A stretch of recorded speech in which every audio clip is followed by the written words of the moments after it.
This part of the Star Cruiser commentary is brought to you by Kelly Marie Rowland and her Quality of Life programming.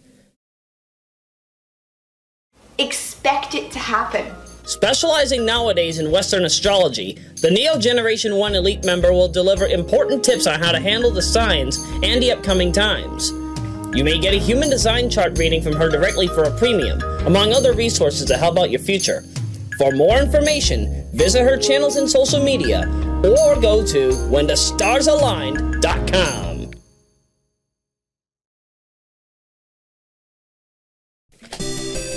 Welcome to part 2 of the Star Cruiser commentary. We finally arrived on Rigil Kent, and we're gonna basically be here for the entirety of the part. So right now we've arrived on Axis Station 1. Amazingly, unlike how I think it's handled in MD, you actually go to very specific set locations when you do a gravity catapult warp. You don't just go from gravity catapult to gravity catapult. No, you actually go to a different site. In the solar system, you warp to Saturn. In Rigil Kent, you land on Axis 1. In Sirius, you land on Atlantis. Yes, literally, Atlantis. And I think it's Station D2D for Barnard. So we just met Joshua Aykroyd, got that lovely green hair and blue beret. Yes, he's not a green beret, he's a blue beret. And yeah, our mission is to just go to Axis 3. Go to Axis 3, deal with the terrorists that are there, and we'll probably gather some information. Now, Axis 3 is the second of, in my view, 4 locations where you really have to worry about your energy, and also your resources. Because Axis 3, you can get lost very easily. Say all you want about the labyrinth that is Planet Hurricane, but if you go to Axis 3 not knowing what you're getting yourself into, oh, you're gonna be boned. Royally boned. So, your best bets is to get Booster 2, because, oh my goodness, this really helps. Booster 2 will make sure that your weapons are much more efficient, especially the quantum gun. Because the way that I see it, the quantum gun is the most balanced weapon in the game. Atom gun uses up too much energy. Gravity gun it packs a punch, but it uses up too much energy. Best way for me to put it is, in some regards, the atom gun is just supposed to basically be, your holdover weapon. Quantum gun is supposed to be your ideal choice, and gravity gun is supposed to be used for bosses. By the way, I feel bad that I have to have this muted, because I'm actually not being able to listen to the footage because this recorder, the Sony IC-PCX333D? Nope, ICD-PX333D. It picks up everything. I mean, it's noise canceling, but it picks up everything. And if I have the speakers even at 5%, I'm going to be hearing the audio. So here you are. Here's all the locations that you can go to. You got multiple planets, a few colonies, 3 Axis stations. There are 2 suns in Rigil Kent. The second one is red. Now, I forget exactly what the temperature of each sun is. Dang it. It's been a long time. I want to say red is around 2,000 to 4,000 degrees. Yellow is about 3,000 to 6,000.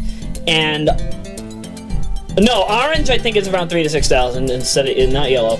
Yellow I want to say is around that 4,000 to 6,000 mark.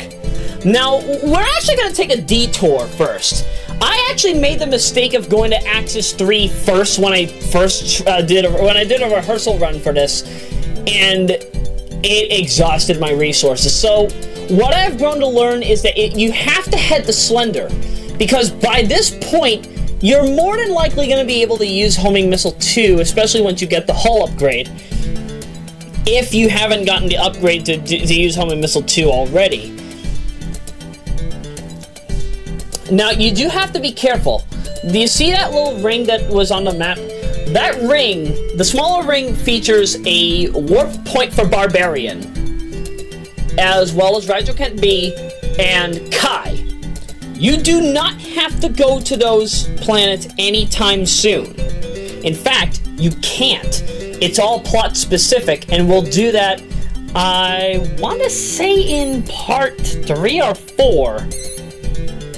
Whenever we head back to Rigil Kent, I think the first or second time after we're done on Sirius for the time being. Either way, the ring that surrounds those planets, I think it's some kind of a gravity well or something. It's better explained in Star Cruiser MD. In MD, basically, it tells you that you can't go to there. It'll force you back. In this game, however, in the original game, plus the Sharp X68000 port, you will take damage if you try to go within that ring from the outer section. You have to warp from Barbarian and stay within the proximity of the ring. Do not touch the ring. Sure, it'll force you back into an opposite direction, but you can take damage. And you actually can destroy your ship when just in flight like this. By the way, this is probably the worst area to get homing missile too. Yeah, we haven't upgraded yet, but I want to make sure that we at least stock up on that so I don't have to return to Slender later on. Look at the price of the decoy flares! 300 credits! Oh my goodness! And of course, once we get the first hull modification, I think we can use 8-shot 1. But as I said, it's pointless to get the 8-shot. I just want to prove that you can get it. It doesn't glitch up or anything like the decoy flares do, but it's essential to your gameplay. No two ways about it. If you're the kind of aggressor player. Like, if you want to make sure you're over-prepared, you can do that. But, alright, now, normally there's a gate key that you can get there, but you're not going to do that now. That will be handled, it'll be handled in part 6. So, let's get back to our main mission. As I said, though, I really feel bad that I have the audio for this muted, because, I mean, again, Star Cruiser has one of the most kick-ass soundtracks of any game I have played.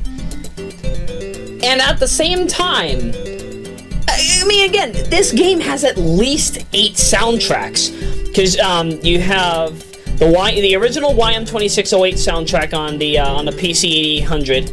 There's a YM2203 soundtrack on that as well. The PC 9800 natively has the YM2203, and it's a completely different soundtrack by comparison, with some similarities, especially Red Zone. Red Zone's track is lovely. In fact, that's actually part of the reason why I got into this game back in 2014. Master Jace released a remix of Red Zone, and it's called Retrograde from the Stars. It's a remix of the PC 9800 version, and it was also used in the Kate Fairbanks mashup mix by me, known as How Could a Rip Feel So High Quality? If you haven't listened to it, go into the Royameadow 18 catalog for this channel. You'll love it. They got some lovely clone hero charts. They're the hardest balls though, so you got to be careful. But either way, let's see. So that's 3 soundtracks. The Sharp X1 and the Sharp X1 Turbo, depending on which variant you have, if you have, natively you'll be using the YM2151, but there's also a PS-GAY format. Now notice how I'm saying PS-GAY and not PSG. It's still PSG, but its official name is PSGAY-03. This variant of PSG, in my view, is kind of very similar to the way that it was handled with the Sega Mark III, which actually, well, and that's honestly, that's yet again another reason why I love this game, because of the fact that it actually this title feels closer to Phantasy Star than any other RPG I've ever played.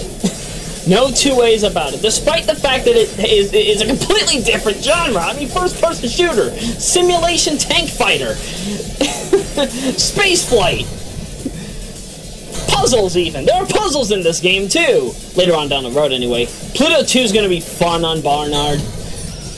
And I say that very sarcastically. But, let's see. And then, the YM20... I mean, Yeah, the YM2151 is also used for the Sharp X68000 port.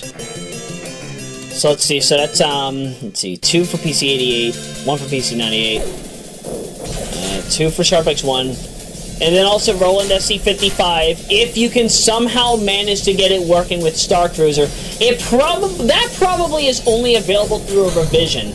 The only reason why I'm even addressing that Roland Sound Canvas 5500 mid-eye chips are usable with the Sharp X68000 port of Star Cruiser is because somebody uploaded a video, I think on Nico Duga, or Nico Video as I remember it, and then it was brought over to YouTube within like past matter of years.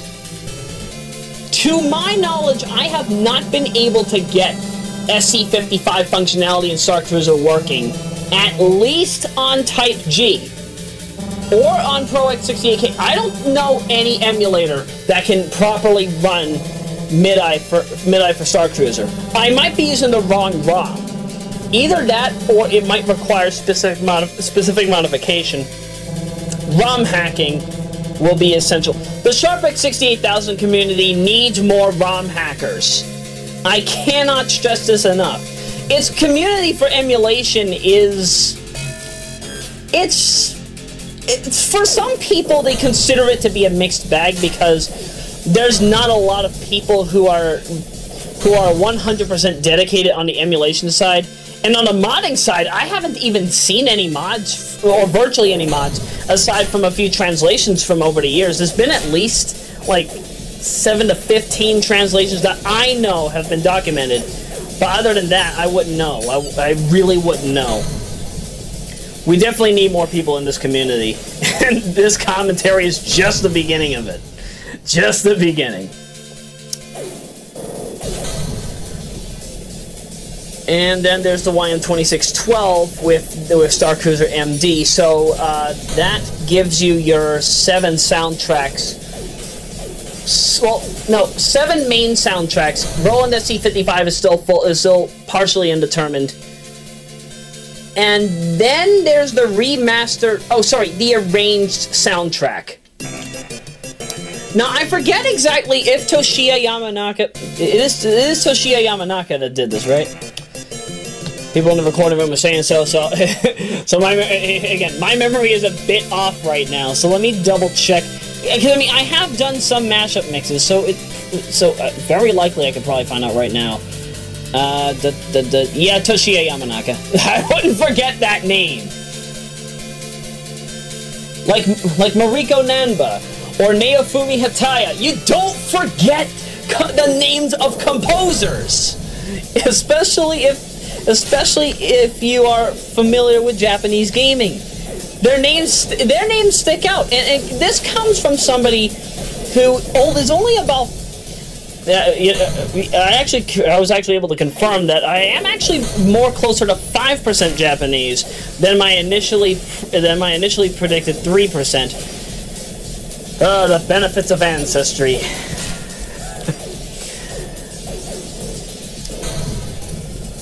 You know, I'm extremely curious as to how well this game could probably play on RSDK.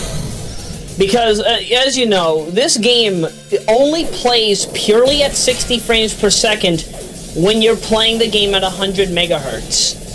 And I have to be extremely clear on that. 100 megahertz is the fastest you can run it on Type G, while 200 megahertz is the fastest you can play it on RetroArch, assuming you can even get it working right. But by the point that you start going into 33 megahertz, in this case, Sharp X68030 overclock, you're going to start having some inaccuracy. You're going to be missing more shots than you'll be making. And this is especially true with the regular weapons. You'll probably have a bit more luck with the missiles, but as I said, anything above 33 megahertz is TAS territory. I refuse, and I cannot stress enough, I refuse to play this game above 25 megahertz because 25 is that sweet spot. 25 is that sweet spot that this game loves. Anything higher just makes it feel like it just. I can't 100% explain it. There's just too much that doesn't sound right. Now hang on. What was the 100 megahertz chip that would be used in the Sharp X68000? Was it an IBM? Heck, for all I know, it might actually be. I think so, but I'm honestly not fully sure. I'm sure somebody in the comments will clear up that confusion for me, but that'll be another story for another time. But yeah, as I was saying though, RSDK, the retro engine created by Christian Whitehead and company, well, just Christian Whitehead, but also optimized by the likes of, you know, developers for the Sonic the Hedgehog 2013 ports, Sonic 1 and 2, and of course Sonic the Hedgehog Mania. And let's also not forget the 2011 re-release of Sonic the Hedgehog CD. I do feel that RSDK would have Star Cruiser benefit massively, not just from the fact that you'll be actually able to see the models of the walls and the enemies from far away, but as I said, it'll have 60 FPS stability. It'll have better 60 FPS stability in my view. I don't think that's something that could easily be contested, and I'm sure that a lot of others will agree with me. This is not something that must go unattended. The only thing is, I wonder, it's like if we get Star Cruiser on RSDK, if the Taxman ever thought, hey, let's put Star Cruiser on Retro Engine, I would also want Star Cruiser MD and Star Cruiser 2, the Odysseus project, to be a part of that concept. Also, by the way, the way that I just showed before turning left, that is the direction you have to go in order to go to the main part of the tower. But, as I said, you want to make sure that you have your resources as optimal as possible. And another reason why I do feel that Star Cruiser would benefit from an RSDK port, not just from the fact that you'd have proper 60 FPS, not just from the fact that you'd be able to play the game in HD, not just because of the fact that you'd be able to play through all 8 soundtracks, likely even have it randomized as through a customizer. But it would give the original 3 versions of Star Cruiser, Star Cruiser MD, and Star Cruiser 2 a proper presence on the international forefront. Yes, the translations by Nebulous for all 3 have been essential to their popularity in the latter half of this decade. But I ultimately feel that for the future of this particular title, it would be right to finally have this game be on RSDK. And plus, it would be able to keep its originality. Plus, it would have modability. Heck, those total conversions that I mentioned in the last part, those could definitely become a reality. I think I've gotten used to, RSDK a decent amount through my modding of Mania through Sonic the Hedgehog Banya Gold Edition. This wouldn't be much of a problem. The only problem, though, would probably be changing the models, because, as you know, I do not work in 3D. But then again, you could kind of blame my resources. I mean, come on, I don't have Threadripper. I don't have Xeon W3175X. I don't have the 9900 KFC or the upcoming 3950X from AMD Ryzen 3000. I don't have... Did I say Titan RTX? I don't have a Titan RTX or a Quadro RTX 6 or 8000 or dual setup with NVLink. There's just so much that I would do if I were to upgrade my computers. All 5 of my desktops plus the Slimline. And yeah, video game mods would definitely be a part of it. Definitely much more. I would definitely start doing much more stuff with animation, 3D animation, and also 3D artwork outright. again, it's just a lot of stuff I've had on the back burner for years, even decades in some cases. But just because we don't have that true workstation experience, it will be a while before all of this is realized. And I appreciate that my viewership, at least my local fan base, here in Lynn and the greater Boston region outright, as well as certain parts of the international sector, you know, they're patient. They are understanding. Honestly, I might even consider the concept of, I don't know. I've always been skeptical of... I've always been skeptical of resources such as Patreon, which is part of the reason why I haven't touched it yet. I have been recommended at times to either make a GoFundMe account and or a Kickstarter project, but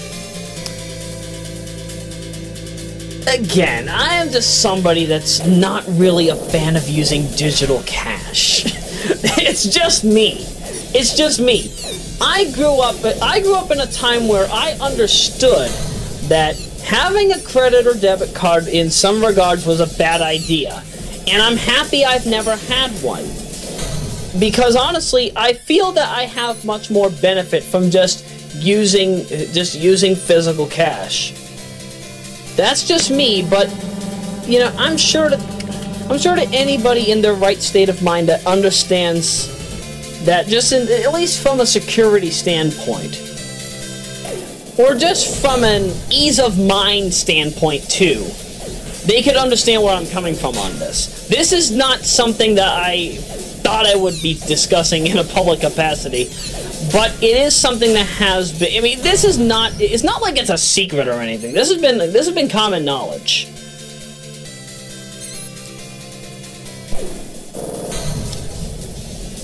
But either way,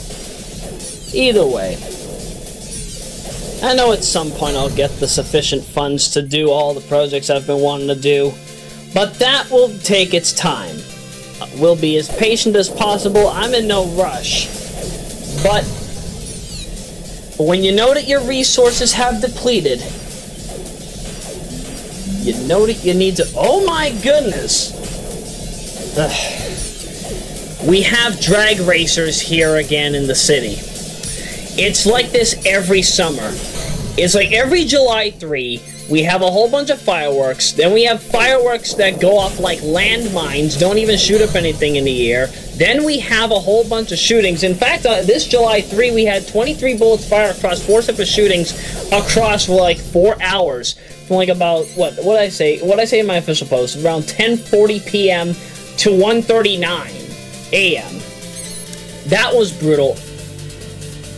And, you know, alongside that, you know, we have drag racers. Some people say that it's, you know, the rich kids doing this, but I don't know. I wouldn't know what's going on in this city outside of what I've been aware of for a while. But then again, you know, it is 2019. The demographic of this city has changed. Certain people that used to be here are no longer present. So as a result, I don't know what kind of a roster of people I'm dealing with in this area. But you know, this is kind of a situation where I feel bad that the city is a see something, say nothing template. They have a see something, say nothing mentality. No matter if you have a Democratic mayor or a Republican mayor or an independent mayor, things would definitely be different if I took over the city. But enough of that. Let's take down these guys. So let's take down these enemies here on screen. So we got another information card and another energy plus 1,000. Didn't I see an energy plus 5,000 in here somewhere? I could have sworn there's an energy plus 5,000, but yeah, it's probably around here. There's an energy tank coming up, by the way. And that definitely will save us a big hassle. A big hassle. Whew.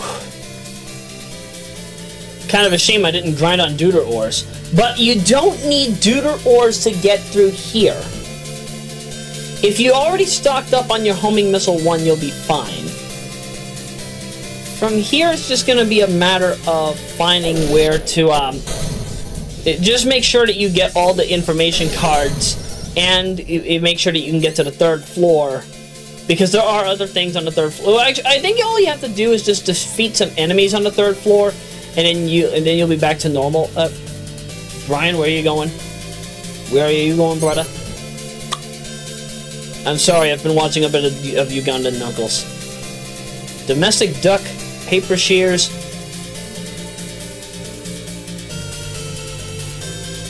These seem to be code names for void enemies. So yeah, they're wreaking havoc on plentiful planets. In fact, there are many planets that you cannot land on when you first arrive on when you first arrive in Rigil Kent. If you go to Hurricane, there are no enemies there, so there's no point in going. You cannot go to Folder unless if there's a specific reason to do so, in which now we have the reason. Fantasia, you can't go there right now because it's believed that there's like a weird storm. Yeah, I think a gravitational storm that might affect the ship, but that's just an illusion. Foul Egg, which is a dual planet, that is the 2 planets are currently in the midst of a civil war, so there's really nothing to do there. Barbarian you can land on, but you can't warp there, not until the latter. Not until you run into Max Todd and he goes to Kai, but that's for a later part. And there's just a lot of stuff that you'd have to worry about that simply cannot be dealt with right now.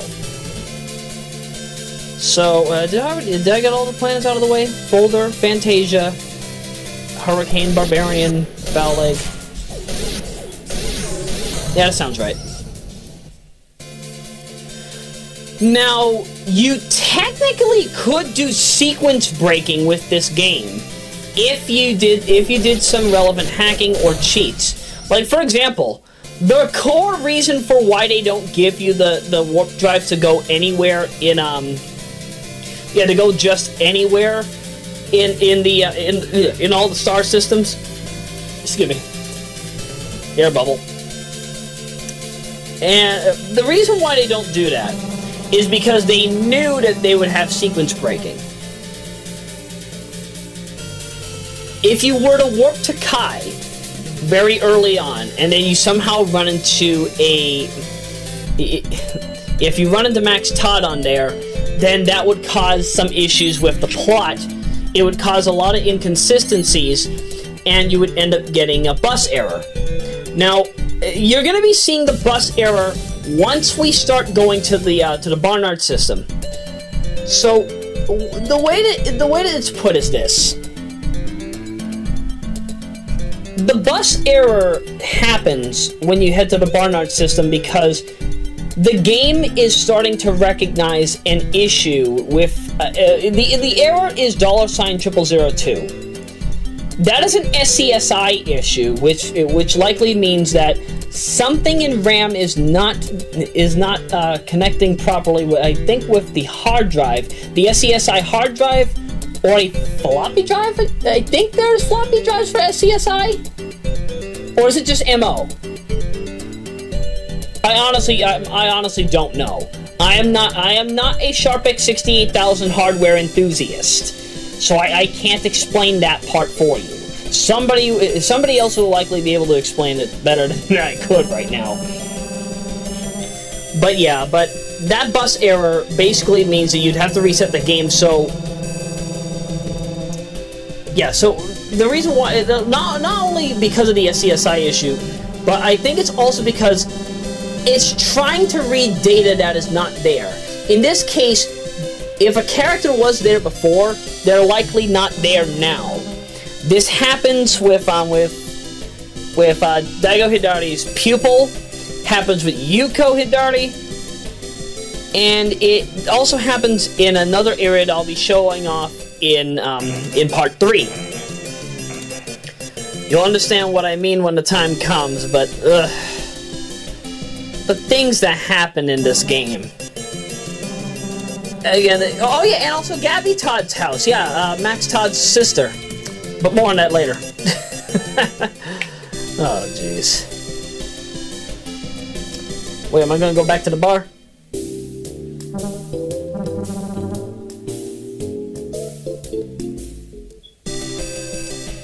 Bartender's having a good time with us.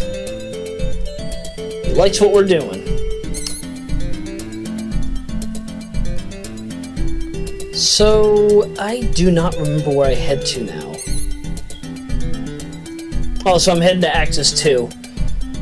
Yeah, I think you go to Axis 2 either to, no, I don't think you get to upgrade your resources until you talk to Diana Gaddis, who I think then gives you a good word. Yeah. Oh! Oh! Whoa! Whoa!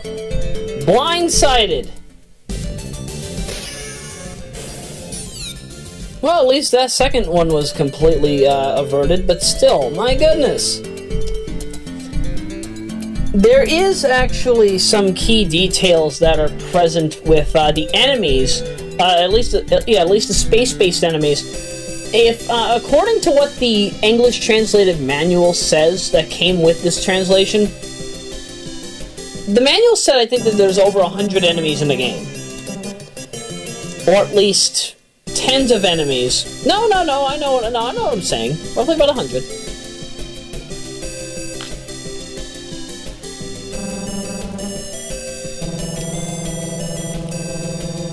There was a kiosk demo that came out for the Sharp X68000 port. Some of you who are familiar with the Sharp X68000 port, be it here in the States or in Japan, know exactly what I'm talking about. The tech demo in question, it featured scans of each enemy, so that or scans of the space enemies from every star system, so that you knew exactly who you'd be fighting.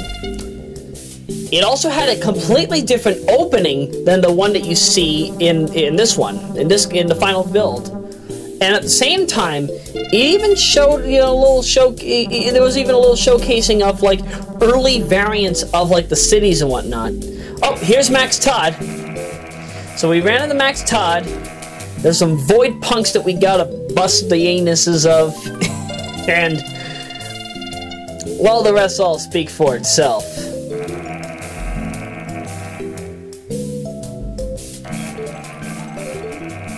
You gotta love that jazz tune.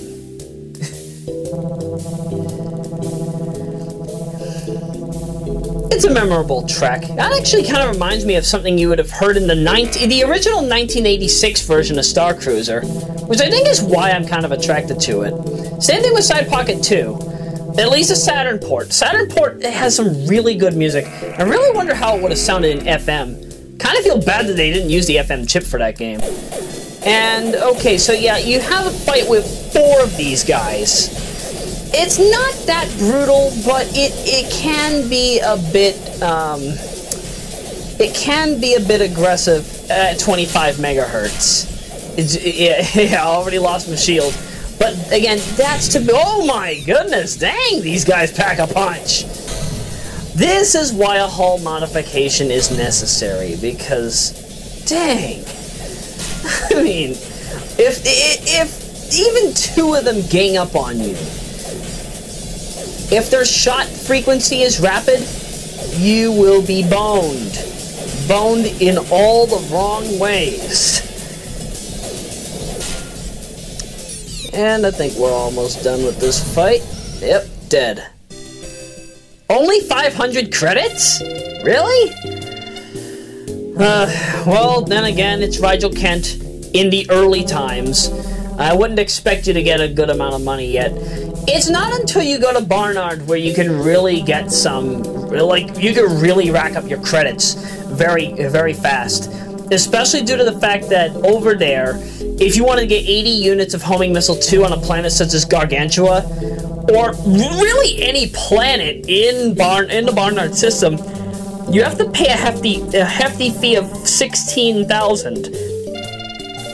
That's why it's recommended to go to the black market in the Sirius system, so you can just stock up on your homing missile 1 and 2.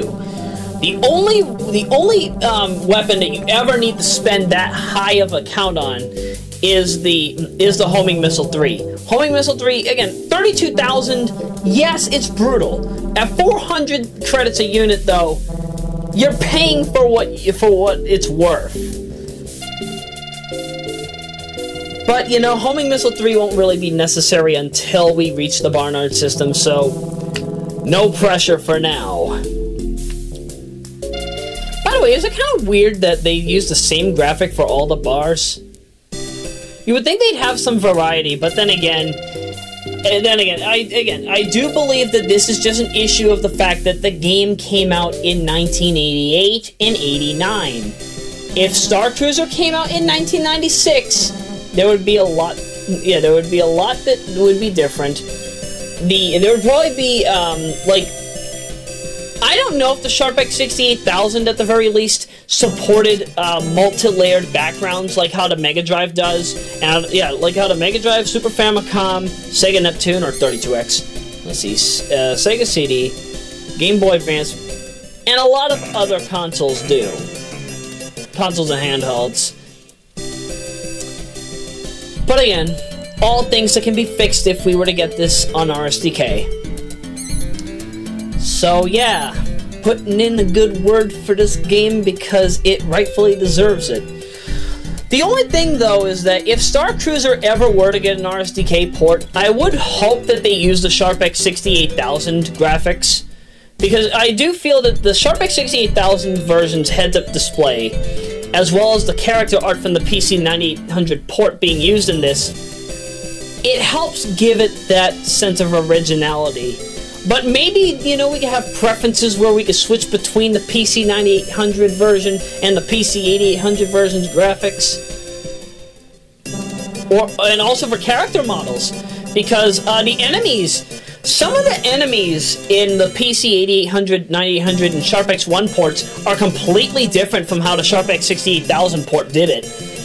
Because, like, some of the enemies, they're just nothing but, like, they're just tridimensional diamonds.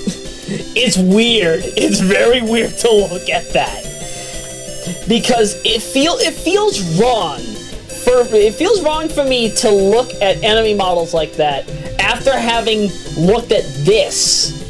After having played this game, it would just feel weird to see anything else. But that should be understandable. That should be understandable.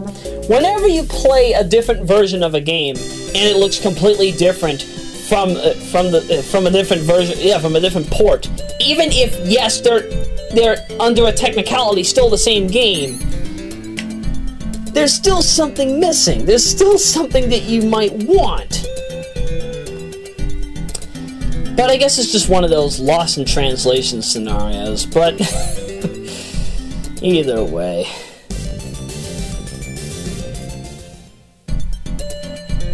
I actually don't know what triggers the AI of the enemies in space flight to not attack you, because there are instances where even if I'm like far away on the radar, they'll still try to fire at me. At least if I'm using the quantum engine. If I'm using the proton, gravity, or spatio-temporal engine, which we get at the end of the game, they don't seem to be nearly as aggressive. Except in the Barnard system, of course.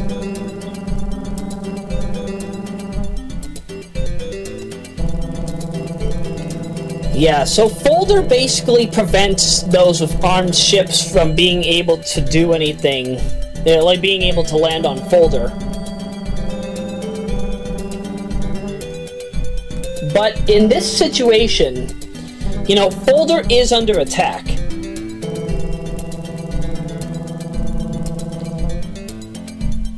Yeah, Folder is currently under attack from Void, so now it's just a matter of gotta destroy every enemy here. and save the alien ambassador. The alien ambassador's name is Carlin. And Carlin looks a little different than how you might recognize him in Star Cruiser MD. For those of you that played Star Cruiser MD before this, you will know that Carlin, he looks like a cat. Looks like a gray, like a black, white, and gray cat. A grayscale cat. And you know, it's all fine and dandy. But the way that they designed Carlin in this game is, to some noticeable degree, like, he's more like what you would expect out of a typical alien design from, say, literally any science fiction television series or film that was released in the past 60 years. Oh, speaking of aliens, let's talk about Area 51.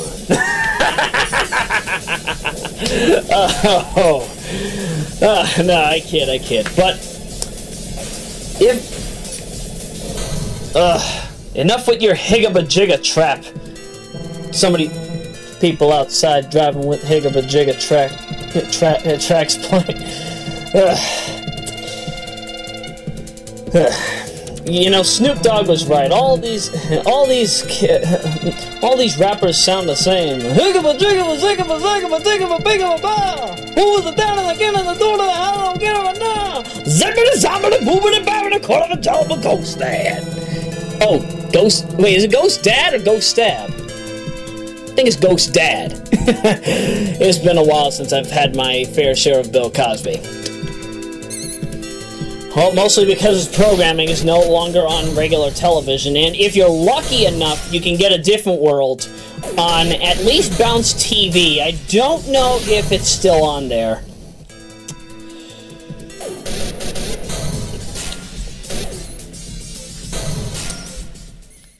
What I was quite surprised, though, regarding Bounce TV was I did not know that, until, I think it was late 2017 or sometime in early 18 where I found out that I think, yeah, one of the co-founders of the network was Martin Luther King III. That was not something I was anticipating. But for what it's worth, you know, that particular station, if I remember correctly, is based in Marlborough, Massachusetts. Debatably one of the greatest networks for black entertainment. You know, you'll get a different world. You'll get other stuff such as, what is it? Yeah, you actually get reruns of Catch-21. I actually enjoyed Catch-21 when Alfonso was still, Carlton was still doing stuff on there. I didn't know they ended in, what was it, 2011? And then let's also not forget everybody's favorite winter or summer soap opera, depending on when it begins, Saints and Sinners. Saints and Sinners has become a household name. Sure, it's only 8 episodes a season, but my goodness, the stuff that comes with it. Oh, man. As a primetime soap opera, it definitely has the quality. The only problem, though, is that we don't get enough of it. Which actually makes me wonder if Saints and Sinners is giving The Young and the Restless, The Bold and the Beautiful, Days of Our Lives, and General Hospital a run for their money. Because imagine if Saints and Sinners, with the level of drama, chaos, and violence that it has, imagine if it was brought over to daytime. Glorious 60 frames per second, full-on HD. The things that they could do with this as a daytime soap. Oh, man. I know for a fact that daytime soap opera viewers would be having a field day with it. Hey, there's an Energy Plus 5000. But yeah, I simply cannot imagine. I don't know where things would go beyond that point. It would be crazy, though. Definitely would be crazy. Okay, so back to this. Alright, so we got the gate key there. Another energy plus 5 to... Oh, I don't think I have enough energy to do... Yeah, that's right. I don't have enough energy to do this. Now, I actually do leave in some areas of this raw footage where I use a save state in order to make sure that I fix up any issues. In fact, when I was on Fantasia, I actually did run out of energy to the point where I had to redo like 45 minutes of footage. But that was fine. That was fine. That you are not going to see the fail on there, but. So I make the mistake of actually going to fight more enemies here. And this was a bad idea, because I don't have enough energy left to take on all of Folder. If I had 3 energy tanks, that might be a difference. If I had the Deuter ores at this point, that might make a difference. But that ultimately is not the case. So what you see happen here is that I go through here, I actually deal with a good amount of enemies, but I do not survive. I try to get back to I think I try to get back to Colony 2 before it's too late, but it's just too late. That is going to be the only game over that you see throughout this entire thing. But I thought that I would leave it in just in case if people didn't know what the game over art piece looked like. Now, if I didn't decide to defeat the enemies here in this particular battlefield, I probably would have been able to make it back to Colony 2 completely in one piece, but I just did not have the energy to continue. So what you see me do here is, yeah, I think what I do here is I make it to the exit, make it back to the Star Cruiser in time enough to get back to Station 2, or whichever Axis colony that I make it to, and then I completely run out right as I'm about to get onto there. So you see me fly off. So hightail it on to Colony 2. No, Colony 2. Colony 2. I know what I'm doing. But, as I said, there's not enough energy for me to do that. Now, the reason for that, too, also, I probably would have had enough energy had I not done autopilot. And you notice I'm going to be checking my energy stats as much as possible. Check again. Yeah, I'm down to 160. I actually, if my memory serves correctly, if you don't have a specific amount of energy left when you arrive on if you were to arrive on the planet, it actually will automatically give you a game over, even if you have I think 200 units of energy. Yeah, out of energy. I'm out.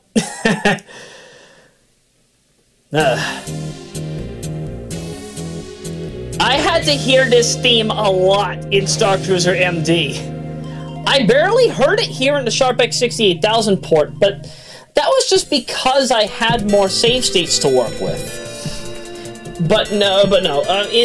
Star Cruiser MD, however, is a different beast in and of itself. It is a deadly beast, and it is one that definitely you have to know what you're doing. You have to know what you're doing with that particular title if you want to survive. Because don't get me wrong, you very likely won't run out of fuel. You'll run out of health before you run out of fuel in Star Cruiser MD. In the original Star Cruiser, it's the opposite. You'll run out of fuel before you'll run out of fuel before you run out of health. And if you run out of health, you'll likely be using up too much fuel to refill that health. But again, as I said, I do believe that this is an issue with the game's frequency, and not a matter of whenever you switch the frequency, and not a matter of the game, being strict on you.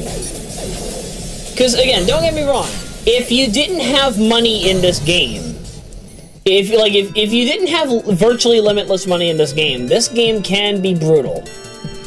You'll probably run out of money before anything else as well, but that's just unfortunately one of the rules of the trade with many late 80s role-playing games. That's to be expected.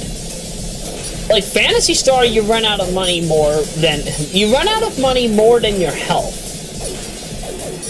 And that is a shame too. You'll run out of technique points in Phantasy Star more than you will run out of... you run out of health and technique points almost in a balanced way. But that's very much so to speak. Because don't get me wrong, Phantasy Star, the original Phantasy Star in its own right, has its fair share of difficulties. But it's not like straight up unbearable. Anson, that's the name of that. I was trying to figure out what the name of it was, I just didn't remember. From some angles, it kind of looks like a fish. I can't tell, though, if it's supposed to be an upside-down fish, or just a whole bunch of triangles. Yeah, just imagine that. Fish that looks like a perfect pyramid. Called the triangle fish. Or the quad triangle fish. Yep, Rainbow Fish will be given a run for his money. Yeah, anybody remember Rainbow Fish? Somehow I feel bad that Rainbow Fish never got a video game adaptation. Because I can imagine Rainbow Fish being like a total conversion of Echo the Dolphin. Which actually is also another game that I have had on the back burner.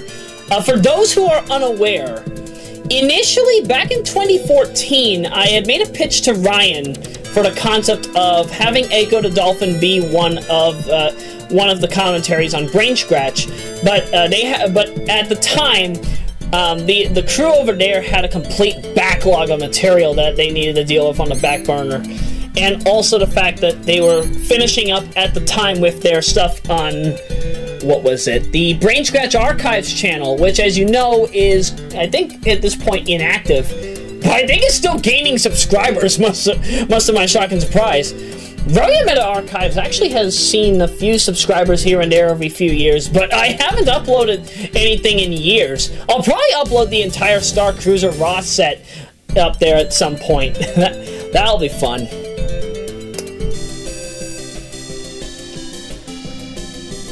But yeah, I think that it's so... When I recorded Echo the Dolphin, I had done... I actually did 3 different versions of the game. I did the Sega CD version first, and the reason for that is because it is the director's cut. One of the things I love about Echo the Dolphin CD is the fact that you have a whole bunch of extra levels and goods that you can get. Like when you're in Atlantis, there are 2 videos you can access in which will show you some information about dolphins. I wonder who the voiceover for that was. But on the road to Atlantis, after you talk, I think, with the, what the duck is the name of that? Ugh. Okay, to Wikipedia! Asterite. I think that's its name.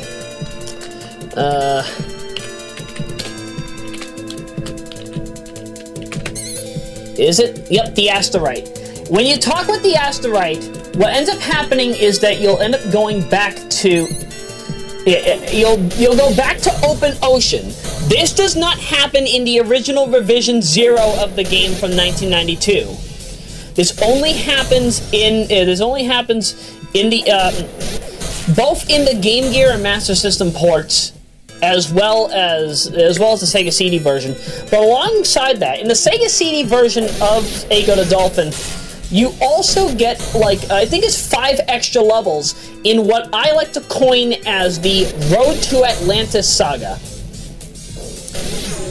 Those levels were never brought over to any re-release of Echo the Dolphin on the Mega Drive since then. Oh, hey, there's Carlin. It's very weird to see his mouth completely covered by a jewel. Now, you might wonder, how is he able to talk? Well, it's kind of, if you saw a certain episode of the X-Files, I think in Season 11, it wasn't in Season 10. In Season 11, there is an alien that Mulder and Scully, they interact with. And the way that that particular alien interacts, they interact using telepathy. That's how Carlin talks.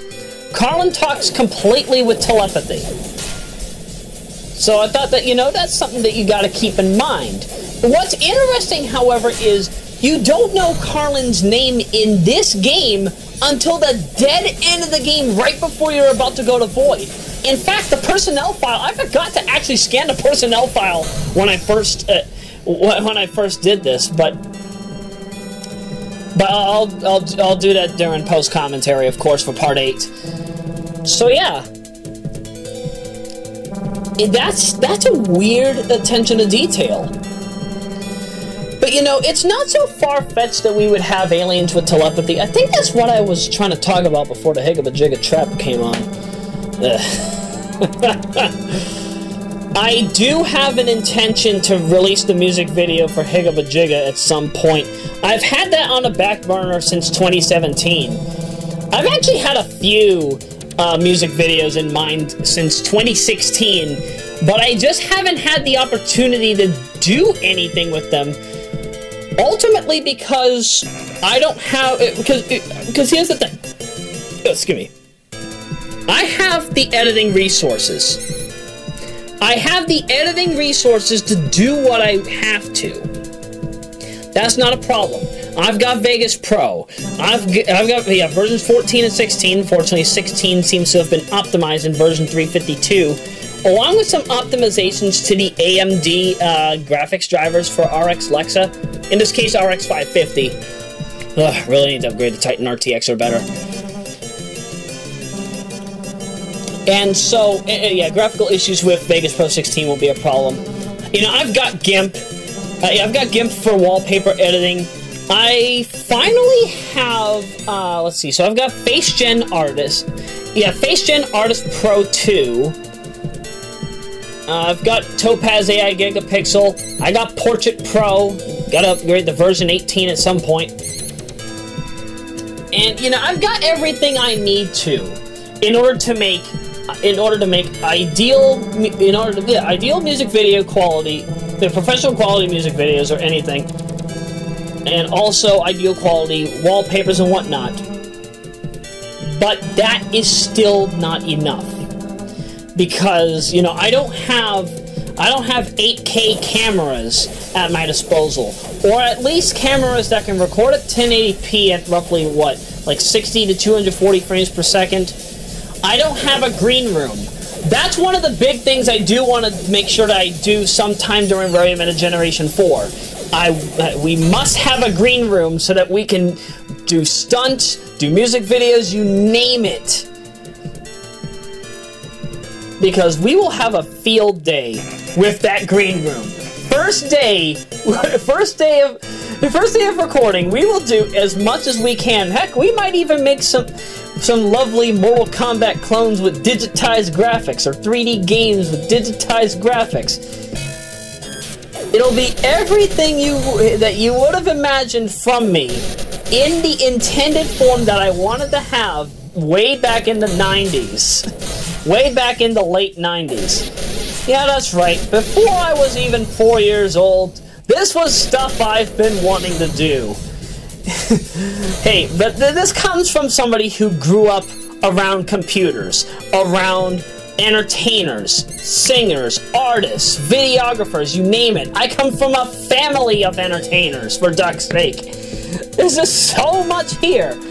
Oh, by the way, you might have noticed that I have, that we now have an orange shield. So, we now have, this is the nuclear shield, right?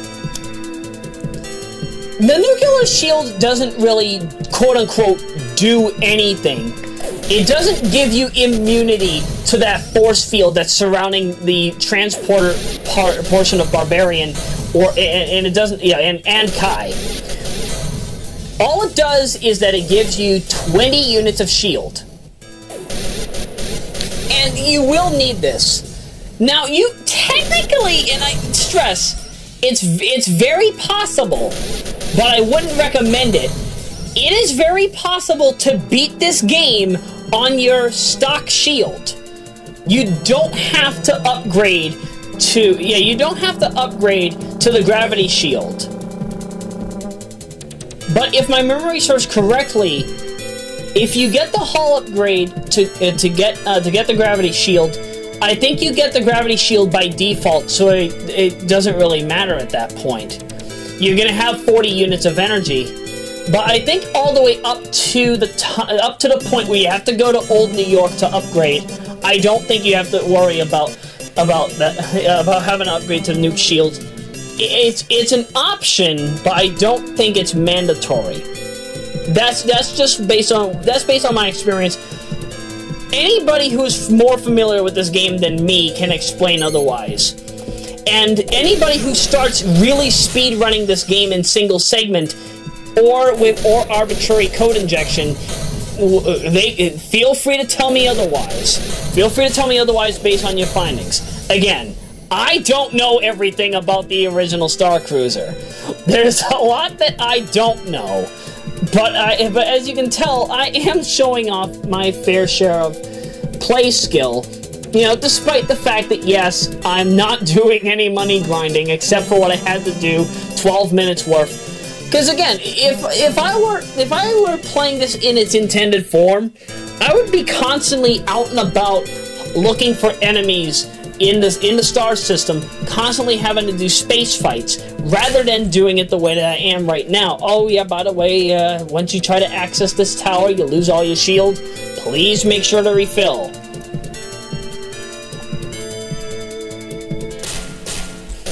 So yeah, once you get rid of these guys, then you go to the weapon here. And yep, they're gonna have to go elsewhere.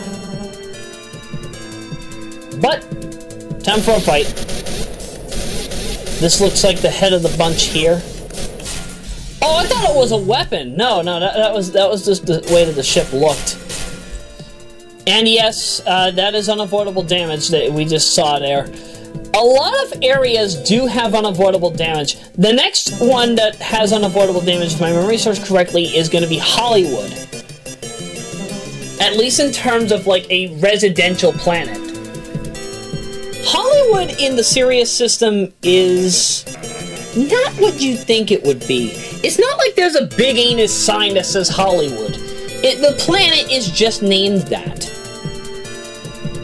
But you know, the interesting thing about all these planets that you see in Rigil Kent, Sirius, and Barnard, if you try looking them up in Google, you're not gonna find anything. you would think that the planet names would be accurate to how the star system actually, systems actually are. But no, if like there's a planet in the Sirius system that matches, in Rigil Kent, Sirius, or Barnard that matches any of what you see here, I would honestly be surprised. But it would be nice to see that sometime down the road. So either way, Diana Gaddis came back.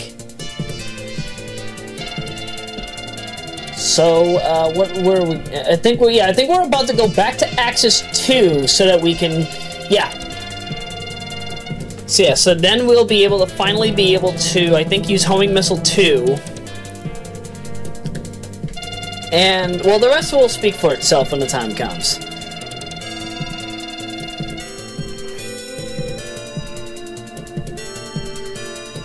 But before we do that upgrade...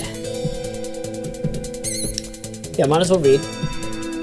Yep, no other key information there except for what's already listed. So let's see, current time is 8:07 p.m. So, where are we about to go? Oh, yeah, I forgot I already have Gravity Gun 1. So, yeah, we're gonna head to Axis 2, but I think because of the way that I did it, I think we're gonna reach a certain coordinate before we do that, and you'll understand what I mean when it shows. Here we go. This is one of the key essential parts of this game. A large space transport ship is warped nearby. Good deals, best deals. Welcome to the Space Caravan. And on the map, this is, go there, this is what it looks like. This is cargo ship, it doesn't say Space Caravan.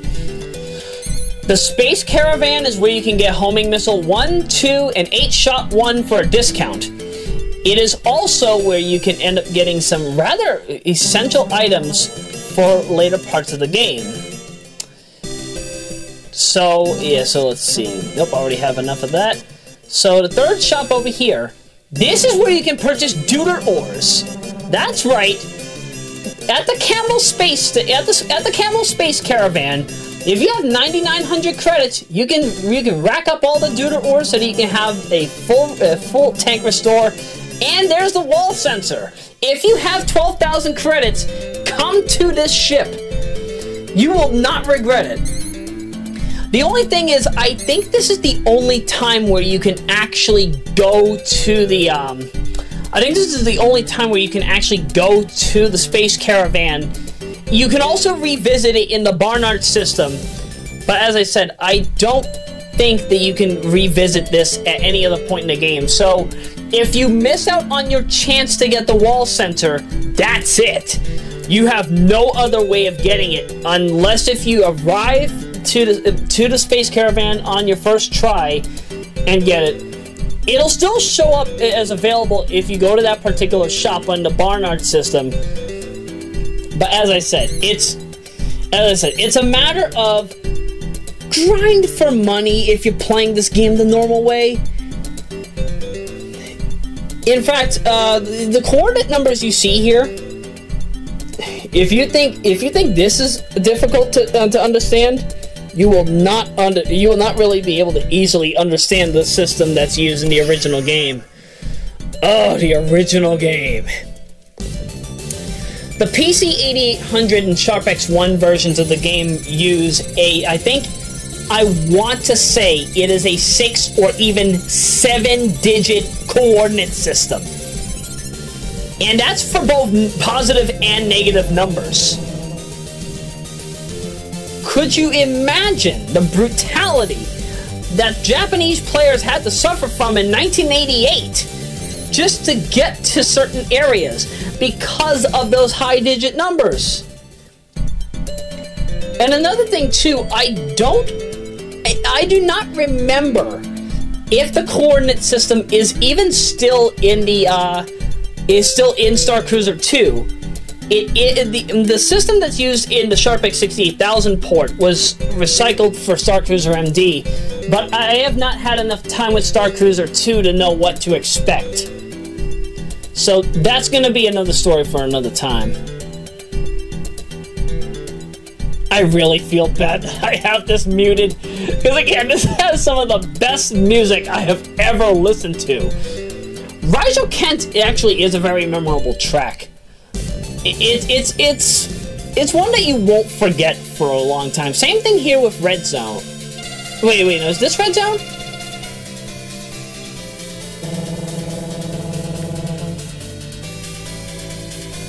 Desert Zone.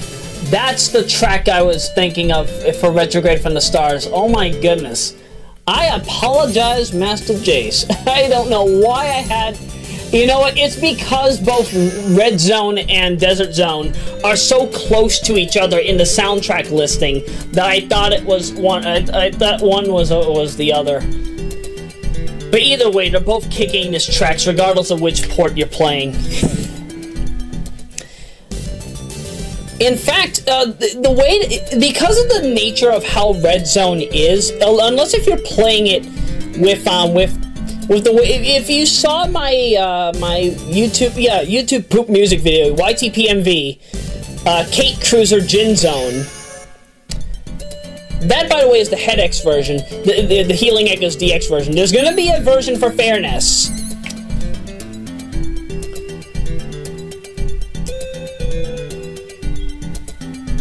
even with the way that it sounds, because of the background audio, because of some of the background notes in Red Zone, it has a galloping sound. So, you know, you technically could kind of give it a Western kind of feel. And that's actually kind of what they did with Star Cruiser MD, because Star Cruiser MD gave this track proper percussion, as well as if you played the YM2608 soundtrack in the original PC 8800 version. And, yep, we just found out the information regarding Foul Leg, so can't go there just yet. So, our best bets at this point is to get out of here. Just get out, avoid enemy fire, and make it your way to Axis 2 so we can upgrade the ship.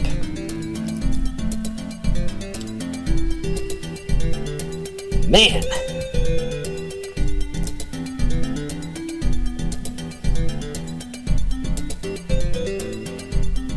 You know, I can imagine falling asleep and then waking up to this background. I mean, yeah, waking up to this background. Because, does anybody remember way back in the day? I think if you at least had Windows 95 or 98, you have it. 3D Space. The 3D Space screensaver. Literally looks like this.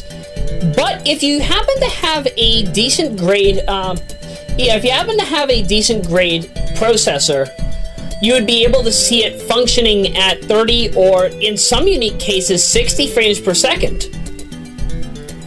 I want to say back then, if you were lucky to have a Windows 98 desktop with a Pentium, with an Intel Pentium chip running at about 1 gigahertz, and some relevant NVIDIA GeForce or Quadro graphics card that was compatible with Windows 98 at the time, then yeah, you'd probably be able to see 3D Space at its optimal performance. Same thing with 3D Maze. Oh, I love 3D Maze. I feel so bad that they haven't had that in a version of Windows in ever. So it really makes me hope that, you know, like, whenever Windows ends up getting, like, version 11, or whenever that Project Azure, or whatever... does anybody remember a certain project that looked so flat? It looked so flat and plastic. It was introduced sometime, I think, in circa 2017. I just forget the name of it. I don't think it was... it was either Project Azure or it was something else. I just don't remember the name. So let's see. So, yeah, for 3,000 credits, you can upgrade the ship. And here's what we got. Ore Conversion 2. Gravity... yeah, you can now use Gravity Gun 1, Homing Missile 2, and Radar 2. Now, the reason why you would upgrade the radar, for those who are curious, the radar in this game grants you the ability to have a wider view of the map. This means that you'll be able to use your autopilot and your warp drive, once you get the gravity engine, much more efficiently. So that way you don't have to worry about constantly looking too far away, or having to go above and beyond, aka constantly going from jumping from planet to planet just to reach another planet. But again, things really start looking up once we hit Barnard. But Sirius is when you're going to really see a performance balance, is the best way for me to put it. And from the looks of it, we're about to talk with Diana Gaddis.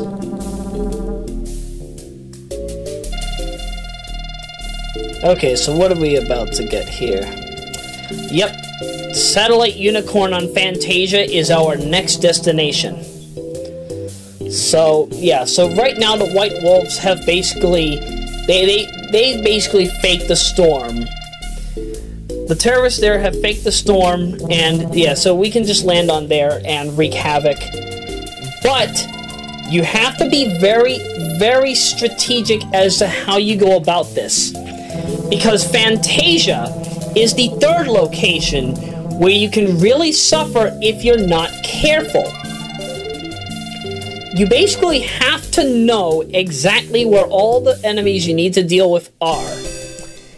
And if you're unfamiliar, then wishfully this guide, if I can even call it that, this is a commentary, and at the same time it is a guide. So yeah, so wishfully this will be more than satisfactory for what you might need.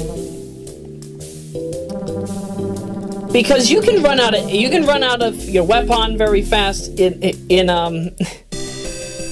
can run out of your homing missile 1 and 2 in Fantasia very quickly. You can run out of fuel very quickly, despite the fact that by the time that you reach Fantasia, you'll likely have about, and this is saying roughly about 27,500 units of energy to work with.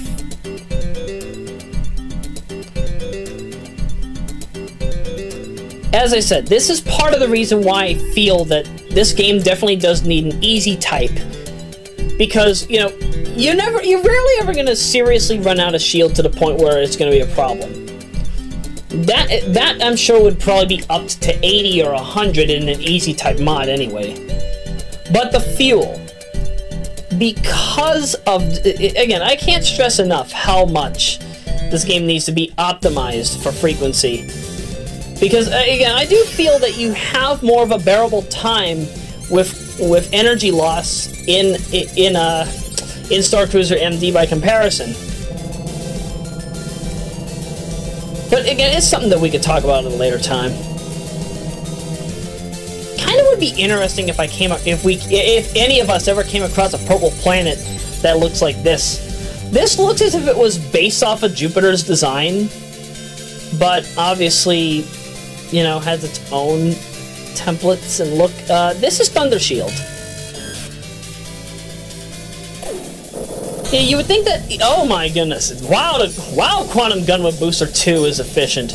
But yeah, you would think that bullets would just ricochet off of this enemy, but no.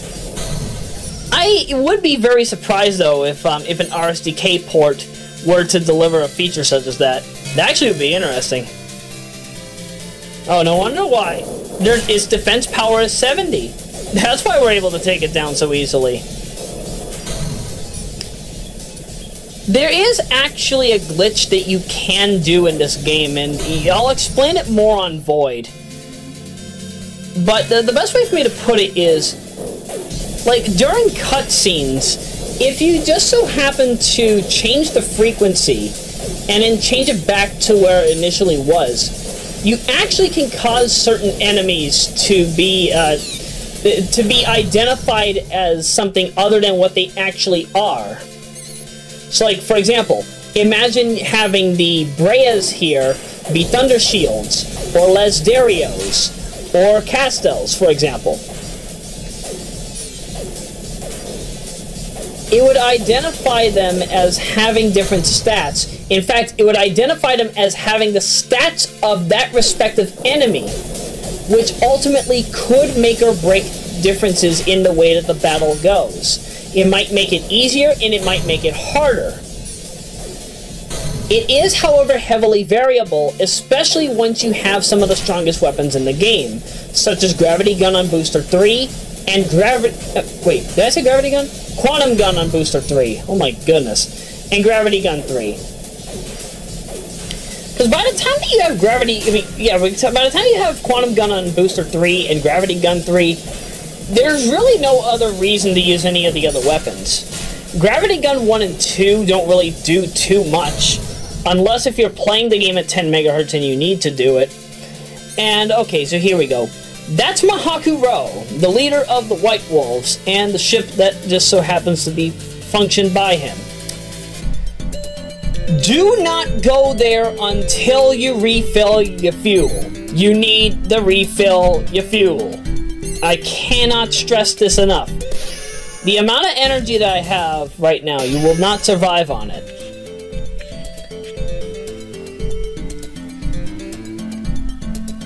In fact, right now, you're gonna see me use the warp feature. Do you see how little of distance I'm actually gaining from that? And yes, even though, if I remember correctly, I am on radar 2, If not, I'm on radar 1. But either way, you would think I would be going further, but no, it's, see, that's kind of why I'm not really a fan of this particular warp drive. But as I said, it's understandable as to why they didn't give you the ability to just warp anywhere. Because if you were to warp to, because as I said, if you warp to Kai prematurely, that would cause some very serious sequence breaking and probably break the game. Probably break the game much to the point where you would, well, you wouldn't be able to have the permission to go to Sirius because you have to complete your mission on Fantasia first. But by the time that you did, by the time that you do that, if you were to complete Fantasia after going to Kai, what I think would happen is that there would be a lot of bus errors in a lot of areas where they're not supposed to be, meaning that you would have to make a save within the hard disk, and just completely reload the area, and then the RAM will reset. The RAM will reset and probably take you to the point where you'd be able to talk to Gabby Todd and mention that Max got murdered. But that's yeah, I know, I'm spoiling, but that's comes with the trade. But that is something that for speedrunners they will have to know. If somehow you manage to glitch and get the gravity engine early, you want to be careful. How did I go there? I was heading to Fantasia. Oh wait, I think I know what I did. Did I go into manual? I either did that or went into manual. Either way, but.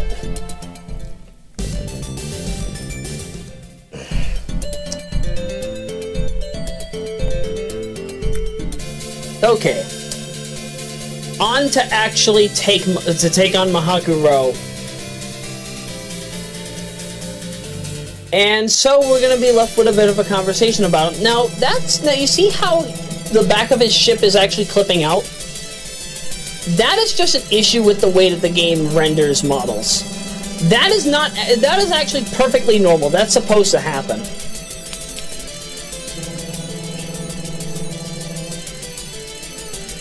Now I like here how Brian is just casually talking with the leader of the White Wolves. But yeah, this leader here, he's a cocky one. He's a coward. He doesn't want to fight Brian because he knows that he can be defeated by him. So if you try to head out of the planet, you get dumped here. Welcome to the dungeon. So pay very close attention to your energy. So I've got more than enough energy to suffice. But you have to be very strategic. There are a lot of energy plus 5,000 canisters in here, but that is just the least of your worries. The biggest worry that you will have, and it will show, is that you can get lost in this dungeon very quickly and very easily. So the way that you see things going here, stay the course. There's no better way. There simply is no better way. Kind of find it interesting, by the way, that, you know, every single time we go back out, it looks as if it's sunset, but then when we go into the fight, it's nighttime. It's ducking nighttime. But as I said, they probably didn't have enough RAM at the time in order to, yeah, probably not enough RAM or data outright to be able to have different palettes for fights, which is kind of a shame. But then again, that is to be expected from a title made in 1988 or 89. You know, back then, if you wanted to have like some of the fastest processors and some of the highest amount of data storage and RAM, you'd have to pay a hefty premium back then. That's part of the reason why a lot of Mega Drive and Super Famicom titles back then were brutally expensive. And oh, don't even get me started about Laserdisc and compact disc CDs. Laserdiscs and CDs were ridiculously expensive. That's why the Sega CD and its library is still some of the most expensive online to this day. But cartridge size, like a title such as Phantasy Star 4, which if my memory serves correctly was only 3 megabytes, that was a rather expensive title for its time in 1994. But probably because there was a lot of gameplay that was put into it. Phantasy Star at the end of the millennium is definitely one of the best titles, definitely one of the best RPGs, and wishfully probably one of the most expensive back then, because it's much cheaper now, I think, thanks to compilation titles and having it be more frequently available. So I want to say that its worth has declined. Because isn't that how things are supposed to go?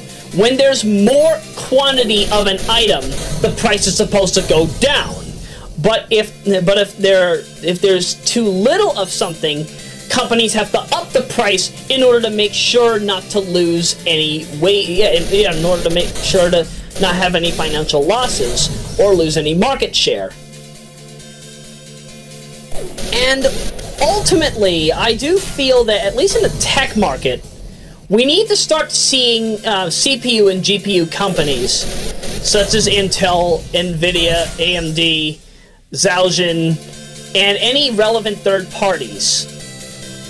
They need to finally get off their anuses and make even some of their highest end hardware be much more affordable. Because, you know, not everybody has $2,500 for a Titan RTX. Not everybody has $1,100 for a 2080 Ti.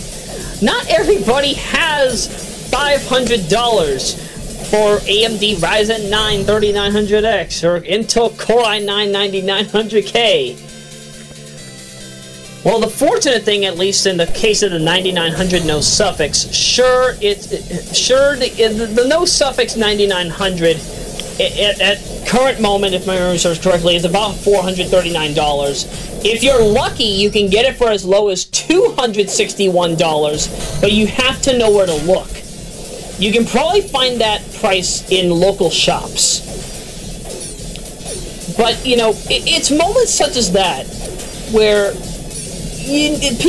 companies need to ask themselves, are we doing a good thing by charging more money for some of our higher end items? And even for items that, like for example, Intel, to my knowledge, I don't think they give their stock cooler with their K and XQ chips. They only do it with the no suffix variants, to my knowledge. And ultimately, yes, that means the 9900 no suffix does have a stock cooler, based on what I'm aware of from forum posts. You know, AMD already does that with their own stuff. And at least NVIDIA delivers their own cables to, you know, connect it to the to connect their graphics card to the motherboard. But I feel that going into 2020X, there's going to need to be a lot of stuff that change up. Cost factor is one, especially in the regard of CPUs. Every CPU needs to at least come with a stock cooler, have ECC memory support, be overclockable, and have 2- or 4-way hyperthreading. Or sorry, simultaneous multithreading, at least in the case of AMD. You get what I mean. Multithreading on all chips. Multithreading, overclocking, ECC memory support. You name it. But as for everything else, I really don't know what to anticipate. We'll see what happens with tech companies in 2020, but for the time being, like, if you wanted to invest in, say, Intel or AMD, I would say wait until the 3950X comes out. Wait until Ice Lake comes out in the case of Intel, but me personally, I'm gonna skip, you know, I'm on Coffee Lake Gen 8. I will eventually upgrade to Coffee Lake Gen 9 for at least a Hewlett-Packard P0057C. But my next major Intel upgrade is going to be Meteor Lake. That's going to be 2023. And that will likely go in one of my desktops. It will probably go on my old PowerSpec 4322 from 1998. We ended up getting that desktop back in 1999, and it's actually still pretty decent for its performance, at least for its time. I would not recommend you to have a 386 megahertz Mendocino era Celeron at this time in your build. If you're going to be using anything with Windows 98, at least please have something at 1 gigahertz or better, and max out the RAM to the best of your ability. But yeah, that's basically where things stand. So yeah, so it's either going to be the PowerSpec that'll get the Meteor Lake treatment, or it'll be the P0057C that'll get the Meteor Lake treatment when the time comes. But we'll see. Yeah, my compact Presario SR1200NX will get Threadripper 3 if it exists. The eMachine GT1331G-07W will get Ryzen 9, and the Lenovo Idea Center H5050 will probably get an optimized Z97 setup with a 5775C overclocked to 5 gigahertz. Which, mind you, I don't know if it's that easy. It's probably easier to do than a 4790K because of it being a 14nm chip, but that's gonna be a different topic for a totally different time. Either way, so next part, we're gonna be going into the Sirius system. And I have a field day with the Sirius system. I love the Sirius system. Not just because of the planets, but just because of the music. That track can be put with so many things. I cannot stress that enough. And there's lovely Atlantis. Who would have thought that Atlantis would look like a whole bunch of clouds with some lovely, luscious green land? Wait a minute, that's like our Atlantis. The only difference being that it's underwater now. If it even still exists. For all that we know, it could just be ancient ruins. In fact, I wouldn't be surprised if that's what Neo Green Hill, in this case Aquatic Ruin, from Sonic 2 is based on. Wouldn't sound so far-fetched. Might be a warm welcome. We need some more Atlantis artwork nowadays. We do not get enough of that. Anywho, it's time for another music video. So, this time it's going to be a rebroadcasting of Kate Cruiser, Gin Zone. Hoping you enjoy.